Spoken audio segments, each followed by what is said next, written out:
디지털 배움터 심화, 정보 공유와 CCL. 스마트폰과 유튜브가 발달하면서 이미지나 노래를 다운로드하거나 누군가에게 보내는 과정은 매우 쉬운 일이 됐습니다. 하지만 무단 사용은 저작권 위반입니다. 엄연한 범죄 행위죠. 그래서 저작권을 제대로 아는 것은 매우 중요한 일이 됐습니다. 한때 전 세계를 뒤흔든 강남스타일. 세계 각국에서 사람들이 말춤을 추며 강남스타일을 따라 불렀고 그 모습을 인터넷에 올렸습니다. 그런데 만약 원작자가 저작권을 주장했다면 어땠을까요? 전 세계인이 만들어낸 다양한 스타일의 강남스타일은 없었을 겁니다. 정보 공유는 단순히 다른 사람의 컨텐츠를 무료로 사용하는 것이 아닙니다. 저작권을 인정하고 일정한 조건으로 다른 사람이 자유롭게 이용할 수 있게 허락하는 겁니다. 올바른 정보 공유, 정당한 정보 교류가 이루어질 수 있는 새로운 공유 문화를 만들어갈 수 있습니다. 오늘은 시대를 대표하는 직업, 직업의 변화, 그리고 직업과 기술의 관계에 대해 알아보겠습니다. 정보 공유 운동. 여러분 안녕하세요. 이메리입니다. 정보공유 운동은 1983년 미국의 리처드 매슈 스톨먼이 자유소프트웨어 재단을 설립하고 GNU 프로젝트라는 자유소프트웨어를 개발하면서부터 시작됐습니다. 그럼 GNU 프로젝트는 왜 시작하게 된 걸까요? 1970년대 컴퓨터 프로그래머들은 자신이 만든 다양한 프로그램들을 공유했습니다. 당시에는 상업적인 컴퓨터 회사도 누구나 사용할 수 있는 자유 소프트웨어를 배포했기 때문인데요. 이러한 자유로운 배포는 프로그래머들 간에 아무런 제약 없는 협력을 가능하게 했습니다. 하지만 1980년대에 이르러 거의 모든 소프트웨어가 소유와 독점에 관한 법률에 의해 제한되었죠. 법적 권리를 앞세워 소유권자들은 소프트웨어의 자유로운 이용을 통한 사용자들의 상호 협력을 금지했습니다. 이런 협력에 대한 금지를 깨고 컴퓨터 공동체에 있던 상호 협력의 정신을 되살리기 위해 시작된 것이 바로 GNU 프로젝트입니다. 자유 소프트웨어에는 실질적으로 4가지 자유가 보장되는데요. 첫째, 목적에 관계없이 프로그램을 실행할 수 있는 자유. 둘째, 프로그램을 복제하고 친구나 동료와 함께 이를 공유할 수 있는 자유. 셋째, 소스코드를 원용해서 이를 수정해서 새로운 작품을 만들 수 있는 자유. 마지막으로 개작한 프로그램을 배포할 수 있는 자유입니다. 여기서 자유 소프트웨어는 복사와 사용, 연구, 수정, 배포 등의 제한이 없는 소프트웨어 혹은 그 통칭입니다. 즉, 소프트웨어를 개발한 개발자가 저작권을 갖고 있지만 저작권료를 요구하지 않고 자신의 저작물을 모두가 자유롭게 이용할 수 있도록 해준 것이죠. 소프트웨어 수정과 수정본의 재배포는 인간이 해독 가능한 프로그램의 소스코드가 있어야만 가능하며 소스코드는 GPL 등의 라이선스를 통하거나 혹은 극히 드물게 퍼블릭 도메인으로 공개하기도 합니다.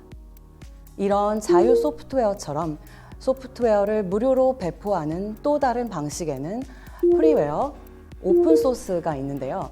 어떤 차이점이 있을까요? 먼저 프리웨어에 대해서 알아보죠.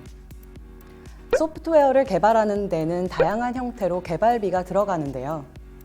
다른 물건을 제작하는 것과 달리 소프트웨어는 사용자가 몇 명이든 개발 비용의 차이가 거의 없습니다.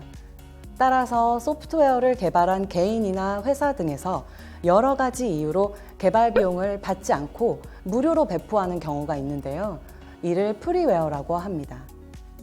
한국의 대표적인 프리웨어로는 봄플레이어, R집, 반디집 등이 있겠죠.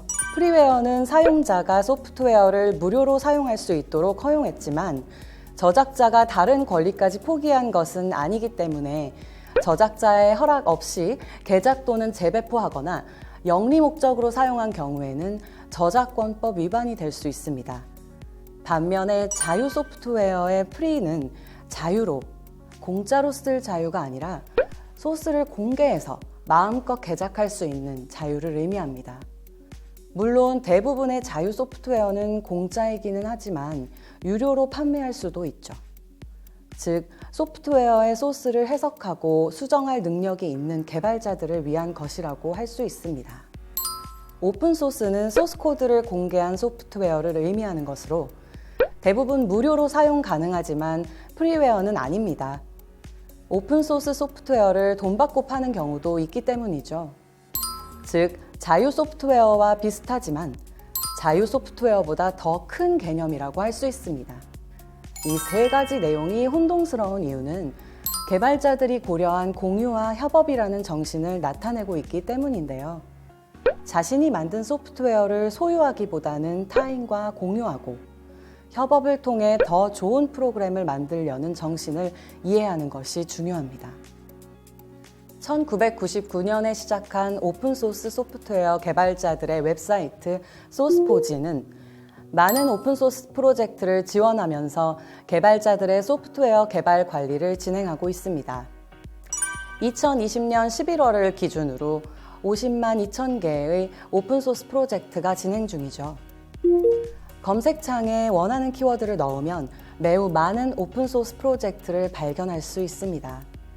2008년 공개한 GitHub 역시 오픈소스의 성지 역할을 해오고 있죠. 또한 소프트웨어 개발자들을 지원하는 자유 소프트웨어 활동을 진행하고 있습니다. 예전에는 공개 프로젝트가 무료로 사용 가능했고 비공개 프로젝트는 비용을 지불해야 했는데요. 2018년 마이크로소프트가 GitHub를 인수하면서 2019년 1월을 기점으로 비공개 저장소도 무료로 이용을 허락했습니다. 그 외에 2020년 3월까지 다양한 유료 서비스가 존재했지만 4월을 기점으로 개인 개발자를 대상으로 거의 모든 서비스를 무료로 제공하기 시작했습니다. 전 세계의 많은 개발자들과 소프트웨어를 개발해보고 싶다면 소스포지, GitHub 사이트를 활용해 보시면 좋을 것 같습니다. 정보 공유 프로젝트. 이번에는 많은 사람들의 참여로 만들어진 정보 공유 프로젝트에 대해 알아볼까요? 정보 공유에 대해 언급하는 많은 사람들이 첫 번째로 떠올리는 것은 구텐베르크 프로젝트인데요.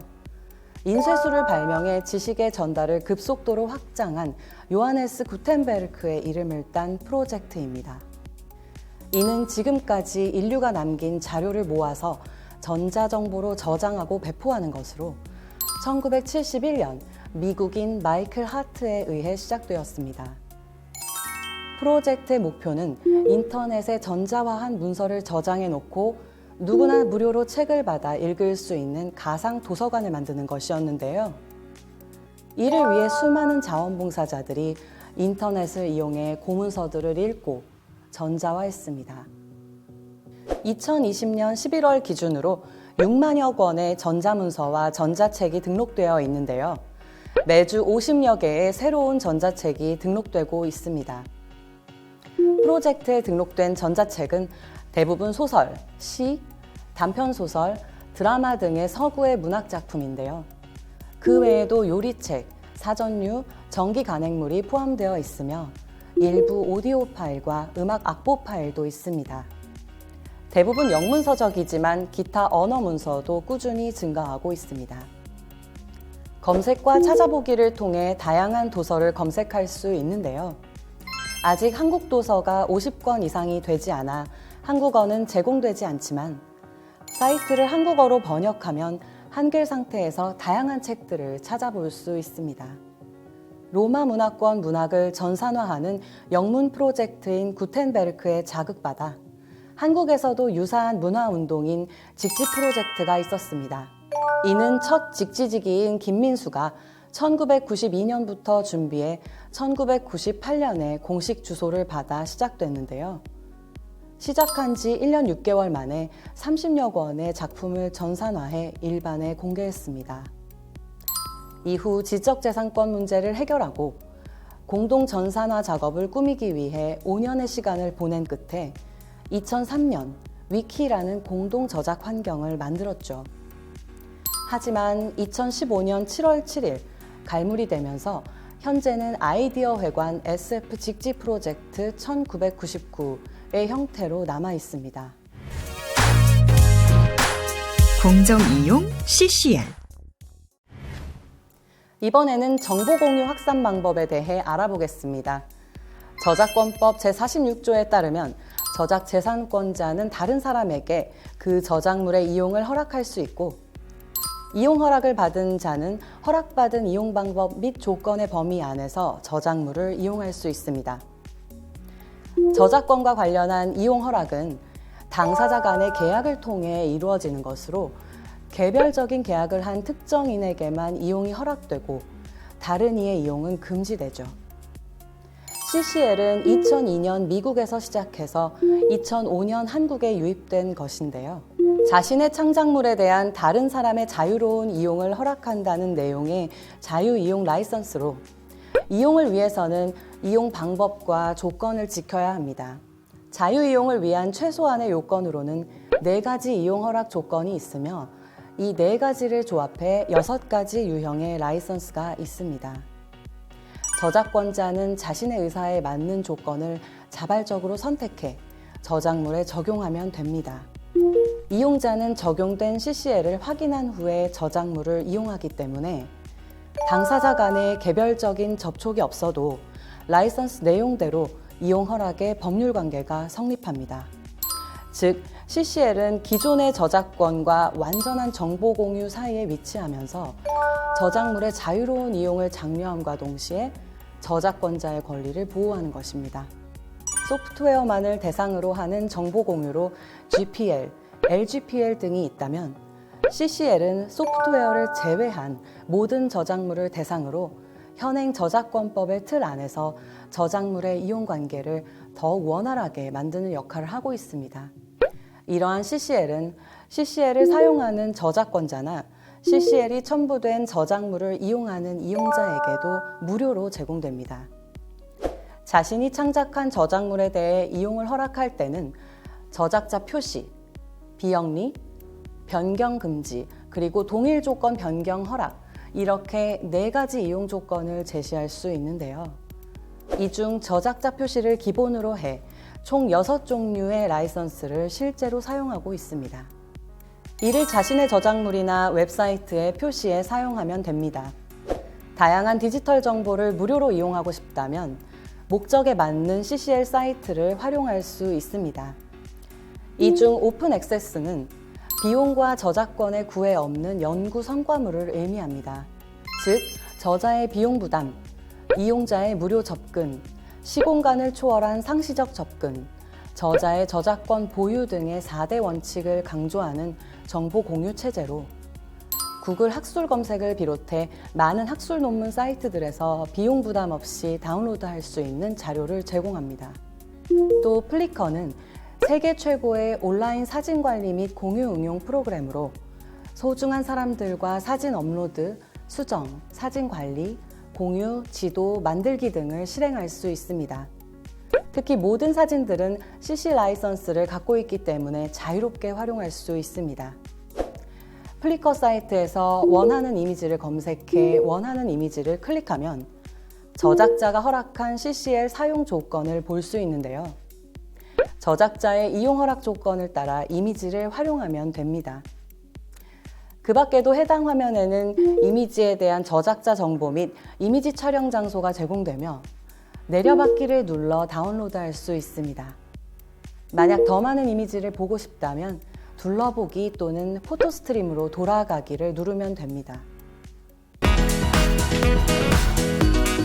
한 걸음 더. 자신의 블로그 자료 공유하기. 자신의 블로그에 CCL을 넣어 블로그에 있는 자료를 공유해 보세요. 먼저 네이버에서 내 블로그에 접속한 다음 프로필 이미지 하단의 관리를 클릭합니다. 다음 기본 설정 메뉴 중 사생활 보호에 콘텐츠 공유 설정을 클릭합니다. 그리고 콘텐츠 공유 설정 변경 후 화면 하단의 확인 버튼을 클릭해 보세요. 팝업 창이 뜨면 위젯 설정하러 가기를 눌러주는데요. 만약 팝업 창이 뜨지 않으면 상단의 꾸미기 설정을 클릭한 다음 디자인 설정에 레이아웃 위젯 설정을 눌러주면 됩니다. 위젯 설정 창이 뜨면 오른쪽 하단의 위젯 사용 설정에서 CCL 항목 체크박스를 클릭하고 화면에 CCL 항목이 생기는 것을 확인한 다음 하단 중앙의 적용 버튼을 눌러줍니다. 이제 내 블로그로 이동하면 CCL이 적용된 것을 확인할 수 있습니다. 오늘 배운 내용을 활용해 내가 가진 자료를 공유해보면 어떨까요? 이것으로 정보 공유와 CCL 학습을 모두 마치겠습니다. 감사합니다.